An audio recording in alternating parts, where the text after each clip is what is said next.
Bonjour Jean-Michel Jarre. Bonjour. Merci beaucoup de venir nous rendre visite ce matin. Versailles 400, c'est votre nouveau projet fou, ce concert hybride ce soir dans la Galerie des Glaces du château de Versailles pour les 400 ans du château. Concert diffusé en simultané sur RTL et W9 à partir de 22h45 ce soir. Elle est née comment, cette idée complètement folle de jouer dans la Galerie des Glaces? Eh bien, elle est née dans l'esprit de la conservatrice du château de Versailles, Catherine Pégard, et de Bruno Bonnel, qui est le président de cette organisation France 2030 qui milite et qui investit beaucoup pour l'innovation, pour l'innovation française. Et en fait, l'idée. Donc, ils sont venus vous chercher. Qui sont venus me chercher pour réfléchir à ce qu'on pourrait faire au château de Versailles. Et plutôt que de faire un concert en extérieur, ce que j'ai déjà fait d'ailleurs il y a quelques années, qui pose aujourd'hui, comme on le sait, des problèmes de sécurité et différentes difficultés, très vite l'idée est venue de se dire finalement, faisons quelque chose de différent, c'est-à-dire un concert en direct à l'intérieur de la Galerie des Glaces, mais qui soit en même temps, qui mette en avant en même temps les start-up françaises, l'innovation française, avec en même temps d'être en direct, en réalité virtuelle, et de pouvoir en faire un film en direct, capté par le groupe M6 W9, Ouais. avec des caméras et une installation assez particulière. On va avoir des caméras volantes à travers les lustres de la Galerie des Glaces, tout un ensemble de techniques qui vont faire que le film qui va passer sur les ondes et qu'on va entendre, le concert qu'on va entendre à RTL, sera ce soir quelque chose de tout à fait particulier, exceptionnel. Oui, c'est ça. Il y a plusieurs concerts. Il y a le concert pour le public dans la salle, Galerie des Glaces, et puis il y a le public virtuel. Vous allez jouer avec un casque. Racontez-nous ça. Alors, en fait, l'idée est venue du fait que ce qui est assez extraordinaire à l'époque où on construit le château de Versailles, cette espèce de révolution technologique d'innovation où ont été présentés à cet endroit, dans la Galerie des Glaces, les premiers convecteurs solaires qui sont les ancêtres des panneaux solaires, les premières machines électriques, Montgolfier, ses premières machines volantes, tout un arsenal finalement qui a absolument marqué son époque. Et l'idée est venue de se dire finalement ce savoir-faire français qui se perpétue, il se perpétue aujourd'hui avec les startups qui développent des casques de réalité virtuelle, les caméras volantes, des instruments, la musique électronique qui est aujourd'hui partout, a révolutionné la manière dont on fait la musique aujourd'hui, qui est aussi d'origine française, puisque la musique électronique est née ici, en France, en Europe continentale, de la même manière que Lully, à l'époque, a révolutionné la manière de placer l'orchestre sur scène. Donc, il y avait ce lien qu'on souhaitait faire entre hier et aujourd'hui sur le plan de l'innovation.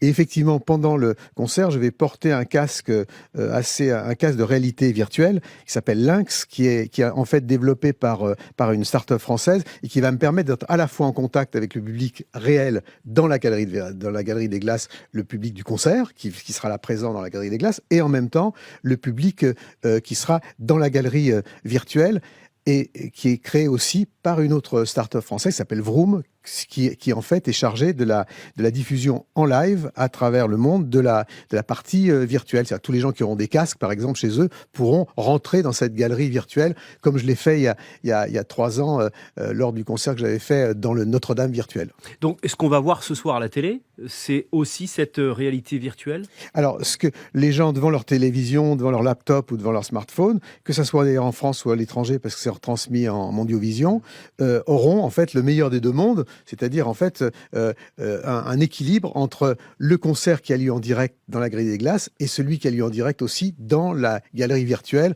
avec tout un monde d'avatars assez magique qui va bien finalement avec la soirée de Noël. Comment on prépare un concert comme ça, Jean-Michel Jarre? On joue quand même dans la Galerie des Glaces de Versailles, c'est l'un des lieux historiques les plus connus au monde. Comment ça se prépare?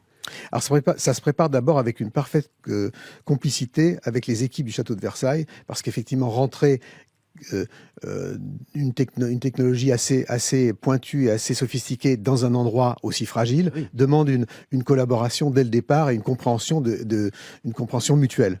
Ça, par exemple, sur le plan du son, puisqu'on parle du son et de la retransmission ce soir qui aura lieu sur votre antenne, le son dans la Galerie des Glaces, sur le plan acoustique, c'est bourré de fenêtres, de miroirs, donc il a fallu qu'on et puis il y a le parquet ciré aussi. Voilà, il a fallu qu'on travaille beaucoup justement sur le plan des réflexions pour arriver à avoir un son, à maîtriser un son qui soit aussi bon que possible. On y est arrivé, on est très heureux déjà du résultat des répétitions de cette dernière nuit. Et musicalement, c'est quoi? C'est Jean-Michel Jarre meets Jean-Baptiste Lully. Ça ressemble à quoi ce qu'on va entendre? Alors, en fait, l'idée, c'est effectivement que je reprends un certain nombre des morceaux les plus connus de mon propre répertoire. Quand on veut parler de Lully, il y a un clin d'œil effectivement à Lully, puisque j'ai réarrangé la marche des Turcs de Lully façon orange mécanique, à Walter Carlos. Voilà.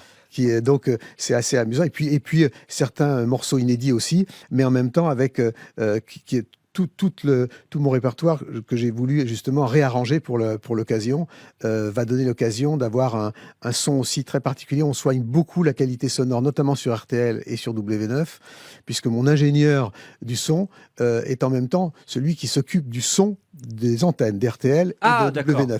Donc on devrait avoir un très bon son rendu sonore, et c'est évidemment pour un concert, pour moi, la chose la plus importante en tant que musicien. Justement, comment est-ce qu'on arrive à rester concentré sur la musique quand il y a toutes ces contraintes technologiques? C'est un peu comme quand on dirige un orchestre. Il faut à la fois s'occuper des percussions, des cordes, des cuivres, etc. C'est un peu la même chose.